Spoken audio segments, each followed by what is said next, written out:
Welcome to my channel, Idioms and Phrases. Idiom এর definition কি? যদি আমি ইংরেজিতে পড়ি তাহলে an idiom, idiom এর বাংলা হলো বাগধারা, is a phrase. Phrase মানে বাক্যাংশ, মানে একটা বাক্যের অংশ। is a phrase or expression, expression মানে অভিব্যক্তি, যেটা that cannot be understood from the meanings of its individual words. তো এই যে একটা ফ্রেজ বা তোমার একটা এক্সপ্রেশন যেটা তার ইন্ডিভিজুয়াল ওয়ার্ডগুলোর মানে থেকে চট করে বোঝা যায় না, যতক্ষণ না দুটোকে একসঙ্গে রাখা হয় তখনই সেটাকে ইডিয়ম বলে। যেরকম এখানে একটা এক্সাম্পল আছে, his proposal is clear and above board. এই যে অ্যাবাভ বোর্ড, এটা হলো ইডিয়ম। শুধু অ্যাবাভ বললে, মানে আমি যদি বলি his proposal is clear and above, above what মানে হবে না। আমি যদি বলি his proposal is clear and board, তাহলেও মানে হবে না। কিন্তু অ্যাবাভ বোর্ড, এই দুটো আলাদা ওয়ার্ড যখন একসঙ্গে আসছে তখন এর একটা এক্সপ্রেশন আছে। সো এই এক্সাম্পলটা নিয়ে আমি কাজ করছি, অ্যাবাভ বোর্ড। এটা একটা ইডিয়ম। এবার দুটো যখন একসঙ্গে বসে তার মানে হয় সন্দেহের বাইরে।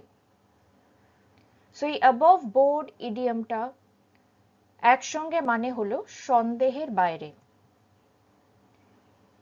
তাহলে আমার এই সেন্টেন্সটার মানে কি হলো? His proposal is clear and above board, তার প্রস্তাব পরিষ্কার এবং সন্দেহের বাইরে। এবার আলাদা আলাদা করে আমি যদি ওয়ার্ডগুলোর মানে দেখি তাহলে হয় অ্যাবভ কথাটার মানে হলো, এই যে অ্যাবভ কথাটার মানে হলো উপরে, বোর্ড কথাটার মানে হলো তক্তা বা কোন একটা সমিতিকেও বোঝায়। এবার ধরো আমি যদি অ্যাবভ বোর্ডটাকে একসঙ্গে না করে এরকম আলাদা করে দিই, মানে অ্যাবভ দ্য বোর্ড এরকম কিছু করি, তাহলে এইখানে একটা সেন্টেন্স আমি লিখেছি, a lizard is sitting above the board. এটা কিন্তু কমপ্লিটলি আলাদা মানে হয়ে গেল। এখানে সন্দেহের বাইরে বলে কিছু হচ্ছে না। এখানে কি মানে হলো? তক্তার উপরে একটি টিকটিকি বসে আছে। শুধু অ্যাবাভের মাঝখানে আর বোর্ডের মাঝখানে, মানে অ্যাবাভ আর বোর্ডের মাঝখানে একটা দা ঢোকালেই এটার মানে কিন্তু বদলে যাচ্ছে। তাহলে আমাকে যদি ইডিয়ম তৈরি করতে হয় তখন অ্যাবাভ আর বোর্ড শব্দটাকে পাশাপাশি বসিয়ে তবে সন্দেহের বাইরে এই মানেটা তৈরি করতে হবে। তো এটা হলো একটা example. Next example, all but. All but, all but মানে হচ্ছে প্রায় সমস্ত। সেন্টেন্স দেখো, the people of this place are all but, all but হলো একটা ইডিয়ম, এডুকেটেড। মানে এখানকার মানুষ প্রায় সবাই বা প্রায় সমস্তই শিক্ষিত। কিন্তু অল আর বাটের আলাদা মানে কি হয়? অল মানে তো সমস্ত বা সবাই, কিন্তু বাটের মানে কি? বাটের মানে হলো কিন্তু। আমি যদি এরকম লিখতাম যে the people of this place are all educated, তার মানে হতো সবাই এডুকেটেড, মানে 100% এডুকেটেড। কিন্তু যখনই আমি অল বাট করে দিচ্ছি তার মানে হচ্ছে 100% এডুকেটেড নয়, কিন্তু প্রায় সবাই এডুকেটেড, মানে maybe 90% educated, 95% educated, maybe 99% educated, but not everyone. ঠিক আছে? ফ্রেজ, ফ্রেজ মানে কি?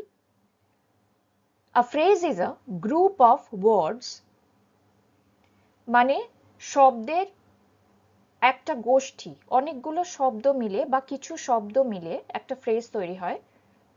দ্যাট মানে when these words stand together, when a group of words stand together as a single grammatical unit, তখন তাকে ফ্রেজ বলা হয়। বেশ কিছু শব্দ মিলে একটা গোষ্ঠী তৈরি হয় যা একসঙ্গে ব্যাকরণগত মানে হচ্ছে এই যে সিঙ্গল গ্রামাটিক্যাল ইউনিট। তো ব্যাকরণগত একক হিসেবে একসাথে দাঁড়ায়, তখন সেটা একটা ফ্রেজ হয়। এক্সাম্পলে গেলে আরো বুঝতে পারবে।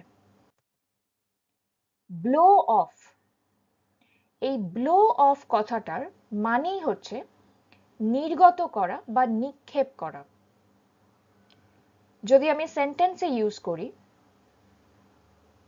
The car engine blows off carbon die oxide.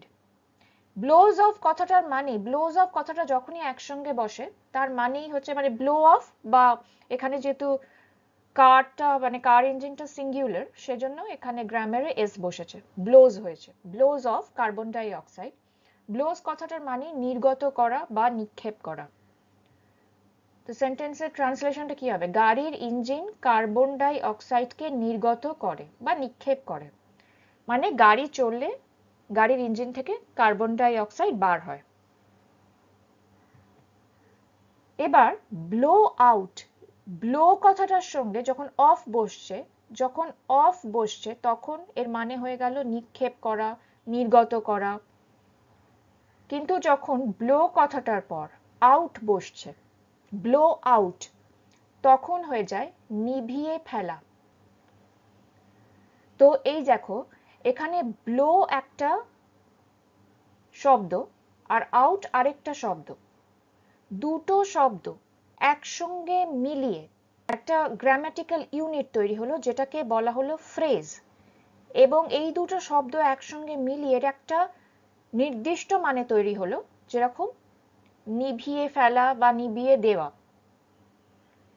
তো আমি যদি সেন্টেন্স লিখি একটা, ব্লো আউট দ্য ক্যান্ডেল, মোমবাতিটা নিভিয়ে দাও।